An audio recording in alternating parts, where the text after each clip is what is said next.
Hello bankers, very good evening. स्वागत है आप सभी का हमारे official YouTube channel JIB CIB वाला पर।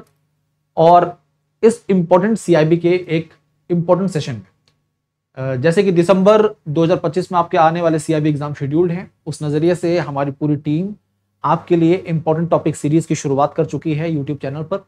और साथ साथ में हम रेगुलर इंटरवल्स पर आपके लिए ऐसे सेपरेट सेशंस भी ला रहे हैं जिन्हें आप जेनरिक सेशन का नाम देते हैं, जो आपके आने वाले एग्जाम में काफी इंपॉर्टेंट रोल प्ले करेंगे।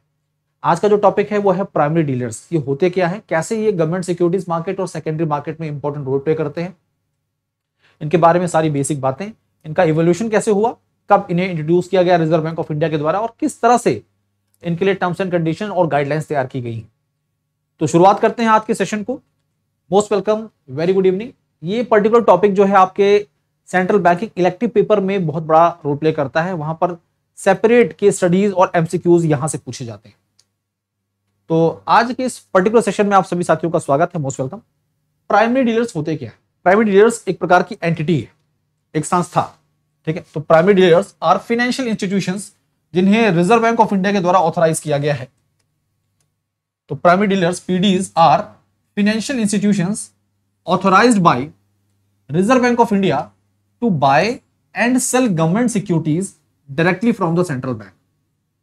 मतलब हमारे देश का जो सेंट्रल बैंक है, रिजर्व बैंक ऑफ इंडिया, इसने ऑथराइज कर रखा है इन एंटिटीज को जिन्हें आप पीडीज के नाम से जानते हैं। ये गवर्नमेंट सिक्योरिटीज खरीद और बेच सकते हैं, किससे? सेंट्रल बैंक को। They play a crucial role in the government securities market. इनका जो रोल है गवर्नमेंट सिक्योरिटीज मार्केट में बहुत खास है, बहुत बड़ा है। ये कहां कहां पार्टिसिपेट करते हैं? तो गवर्नमेंट सिक्योरिटीज मार्केट में under writing new issues, ensuring liquidity and facilitating market making. तो ये खास रोल है प्राइमरी डीलर्स के गवर्नमेंट सिक्योरिटीज मार्केट। साथ साथ में गवर्नमेंट सिक्योरिटीज मार्केट के अलावा अगर हम बात करें सेकेंडरी मार्केट की, तो वहां पर भी इसका रोल काफी खास है। अब इवोल्यूशन ऑफ पीडीज की जब बात करते हैं, मतलब प्राइमरी डीलर्स की शुरुआत कब हुई, पीडीज का कॉन्सेप्ट हमारे देश में आया कब? प्राइमरी डीलर्स 1995, 96 में, 1995, 1996 में रिजर्व बैंक ऑफ इंडिया जो है इसके द्वारा इंट्रोड्यूस किया गया इस कॉन्सेप्ट, पीडीज के कॉन्सेप्ट को इंट्रोड्यूस किया गया गवर्नमेंट सिक्योरिटीज मार्केट को और मजबूत बनाने के लिए। The objective of PD system is to strengthen the infrastructure in government securities market. देखिए बार बार ये फोकस किया जा रहा है कि प्राइमरी डीलर्स को इंट्रोड्यूस करके गवर्नमेंट सिक्योरिटीज मार्केट की जो भी एक्टिविटीज और ऑपरेशंस थे उसको और स्ट्रांग और मजबूत बनाना था। डेवलपमेंट ऑफ अंडरराइटिंग इश्यूज और साथ साथ में मार्केट मेकिंग कैपेबिलिटीज को गवर्नमेंट सिक्योरिटीज के लिए और दुरुस्त करना था। इन सब की मदद से सेकेंडरी मार्केट में जो ट्रेडिंग सिस्टम है उसे खास बनाना, उसे इंपॉर्टेंट करना, उसे मजबूत बनाना। To make PDs an effective conduit for open market operation. साथ साथ में जो ओपन मार्केट ऑपरेशन होता है, जहां पर रिजर्व बैंक ऑफ इंडिया के द्वारा गवर्नमेंट सिक्योरिटीज को बेचा और खरीदा जाता है, वहां पर भी पीडीज का रोल काफी खास देखने को मिलता है। अब हमारे देश में टोटल नंबर ऑफ पीडीज कितनी है, यानी कि प्राइमरी डीलर्स की संख्या देश में कितनी है, कितने प्राइमरी डीलर्स हैं जो कि गवर्नमेंट सिक्योरिटीज मार्केट में और सेकेंडरी मार्केट में ऑपरेट करते हैं? इस समय प्रेजेंट की बात करें तो टोटल 21 प्राइमरी डीलर्स हैं जो कि ऑपरेट कर रहे हैं देश में गवर्नमेंट सिक्योरिटीज मार्केट में, जिसमें कुल मिलाकर 7 पीडीज ऐसे हैं जो कि स्टैंड अलोन पीडीज हैं और 14 बैंक एफिलिएटेड पीडीज। समझिएगा, 7 स्टैंड अलोन पीडीज जो कि नॉन बैंकिंग फाइनेंशियल कंपनीज के तौर पर हैं और एक सेपरेट एंटिटी के तौर पर पीडी के तौर पर काम करते हैं, जबकि जो 14 दूसरी पीडीज हैं उन्हें बैंकों के द्वारा एफिलिएशन दिया गया है, वो बैंक की सब्सिडरी के तौर पर भी काम कर रहे हैं। तो पीडीज आर एंटिटीज। पीडीज क्या हैं? ये एंटिटीज हैं जो कि रिजर्व बैंक ऑफ इंडिया के द्वारा ऑथराइज किया गया है इनको to buy and sell government securities, facilitating the government borrowing programme and contributing to the secondary market liquidity. ठीक है, तो ये प्राइमरी डीलर्स के बारे में जानकारी, देश में टोटल पीडीएस कितने काम कर रहे हैं और इनका क्या रोल है गवर्नमेंट सिक्योरिटीज मार्केट में, और अगर हम देखें सेकेंडरी मार्केट में लिक्विडिटी को मेंटेन करने से संबंधित। अब स्टैंड अलोन पीडीएस जो हैं ये टिपिकली एक एनबीएफसी के तौर पर जैसे संस्थाएं काम करती हैं, एनबीएफसीज ही हैं जिनका मेन फोकस होता है पीडी एक्टिविटीज पर। जिनका मेन फोकस किस पर है? पीडी एक्टिविटीज पर है। अगर हम बात करें बैंक प्राइमरी डीलर्स क्या है? Bank primary dealers, these are the banks that also undertake PD activities, यानी कि वो बैंक जो कि प्राइमरी डीलर्स एक्टिविटीज में भी पार्टिसिपेट करते हैं, इधर डिपार्टमेंटली, यानी कि with in the bank different department तैयार किए गए इस प्रकार की एक्टिविटीज के लिए, या फिर थ्रू सेपरेट सब्सिडरी, अपनी एक अलग सब्सिडरी के जरिए, ठीक है, मार्केट में ये पार्टिसिपेट करते हैं। आगे अब बात करते हैं एलिजिबिलिटी कंडीशंस क्या होती हैं पीडीज के लिए। एलिजिबिलिटी कंडीशन फॉर पीडी, देखिए कोई भी एंटिटी जो कि एक एप्लीकेंट के तौर पर हो सकती है पीडी के लिए, उसे तब तक ऑथराइज नहीं किया जाएगा जब तक पिछले 1 साल का उसका लेखा जोखा और उसके ऊपर किसी भी प्रकार की कोई जांच ना हो, यानी कि उसका जो पिछला 1 साल का इतिहास है वो एकदम साफ सुथरा होना चाहिए रिजर्व बैंक ऑफ इंडिया की नजर में, बाकी दूसरी अथॉरिटीज की नजर में।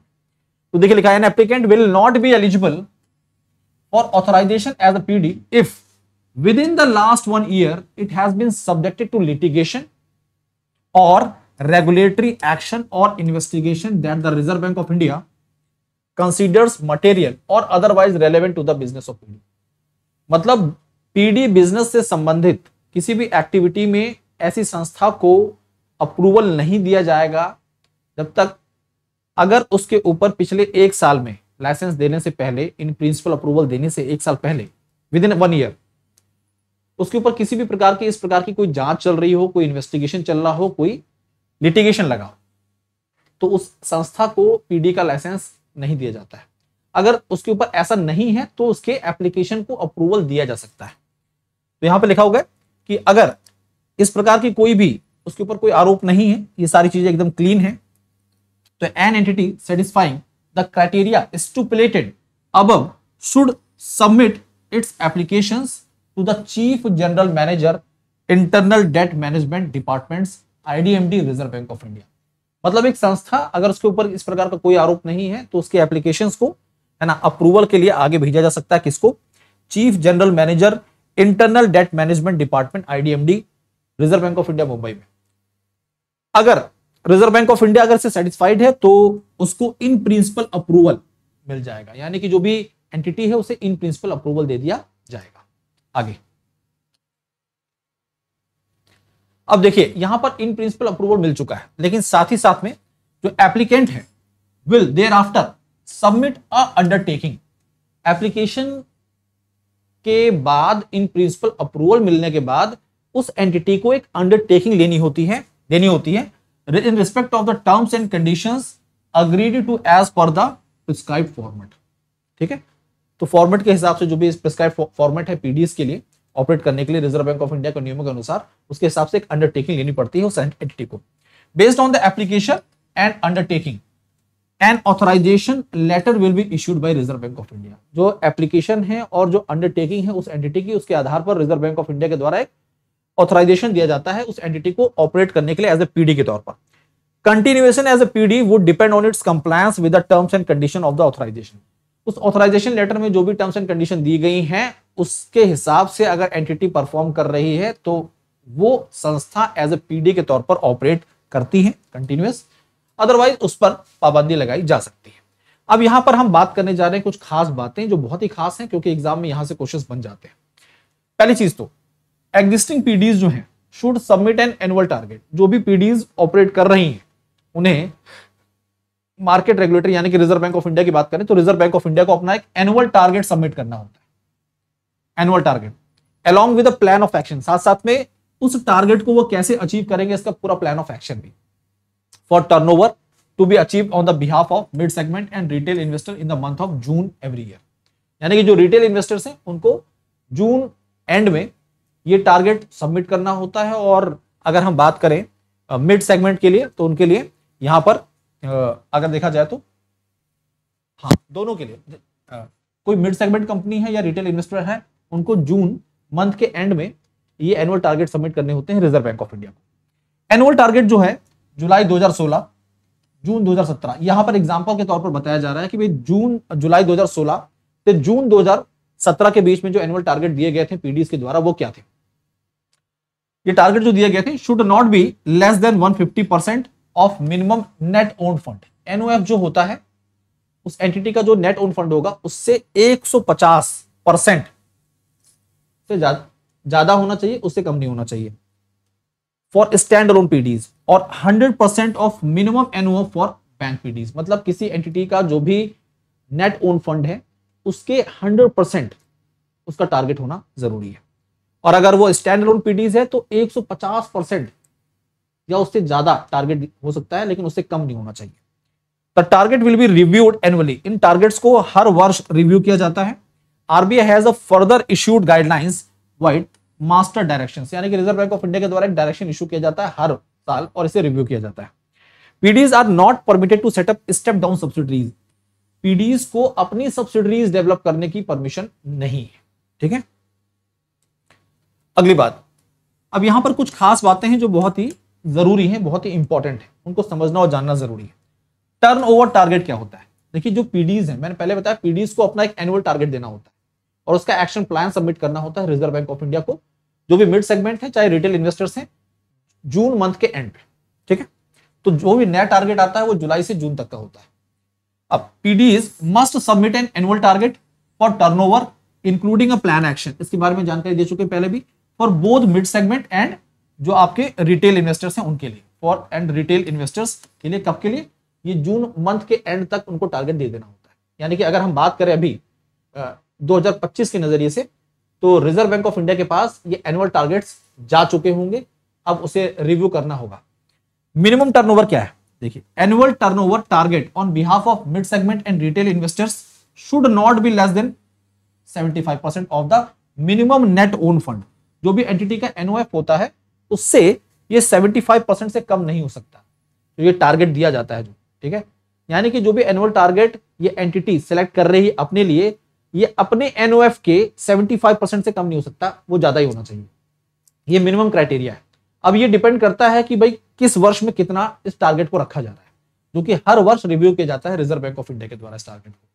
तो ये आज की क्लास की प्राइमरी डीलर से संबंधित जो खास बातें थी वो आपके सामने यहां पर मैंने आपको बता दी हैं साथियों।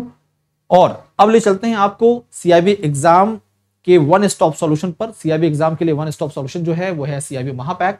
इसके अंतर्गत आपको 15+ बैचेस का एक्सेस मिल जाता है, यानी कि अगर फाउंडेशन बैच के साथ आप जुड़े हैं तो उसके बाद आप फाउंडेशन प्लस एमसीक्यू की study, capsule batch, crash course जैसे सभी बैचेस का एक्सेस पा जाते हैं। आपको अलग अलग सब्सक्रिप्शन लेने की जरूरत नहीं पड़ती है। ये 3 वैलिडिटीज में उपलब्ध है। 6 मंथ का सब्सक्रिप्शन आपके लिए 3499 का है, 1 ईयर का सब्सक्रिप्शन आपके लिए 4999 का है और 2 ईयर का सब्सक्रिप्शन 6999 का है। इसके अंतर्गत आपको 4 मेन पेपर और 5 इलेक्टिव पेपर जो है आपके, उन सबका सब्सक्रिप्शन मिल जाता है। अगर आप कोई अलग से सब्सक्रिप्शन परचेज करते हैं तो वहां पर इलेक्टिव पेपर का आपको सब्सक्रिप्शन नहीं मिलता है। महापैक की ये खासियत है कि आपको 4 मेन पेपर के साथ साथ में इलेक्टिव पेपर का सब्सक्रिप्शन भी मिल जाता है। 15+ बैचेस का एक्सेस मिलता है, डीपीपीज, क्विजेस, मॉक टेस्ट, इन सब का एक्सेस आपको मिल जाता है। ठीक है, तो ये बहुत ही खास है, इसलिए हम इसे वन स्टॉप सॉल्यूशन का नाम देते हैं। आपकी जानकारी के लिए बता दें, सीआईबी फाउंडेशन बैच जो कि 2499 में आपके लिए अवेलेबल है, इस पर्टिकुलर बैच का मेन कॉन्सेप्ट है हम आपके कॉन्सेप्ट और थ्योरेटिकल पोर्शन को पूरी तरह से स्ट्रांग बनाते हैं, डेवलप करते हैं। आपके बेस को स्ट्रांग बनाया जाता है इस पर्टिकुलर बैच के तहत।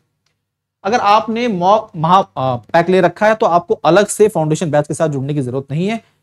फाउंडेशन बैच का एक्सेस आपको महापैक के तहत ही मिल जाता है। इंडिविजुअल बैच कोई रह गया है आपका तो आप इंडिविजुअल बैचेस का हिस्सा बन सकते हैं मात्र 799 में। तो बहुत ही अफोर्डेबल कॉस्ट है आपके लिए। और ये मेरा टेलीग्राम चैनल है, कोई भी डाउट, कोई भी क्वेरी बेफिक्र होकर आप अपने सवालों को हमसे पूछ सकते हैं। ठीक है, धन्यवाद। पढ़ते रहिए, आगे बढ़ते रहिए। और आपके लिए CIB important topic series YouTube पे रन हो रही है, उसका हिस्सा भी जरूर बने। धन्यवाद।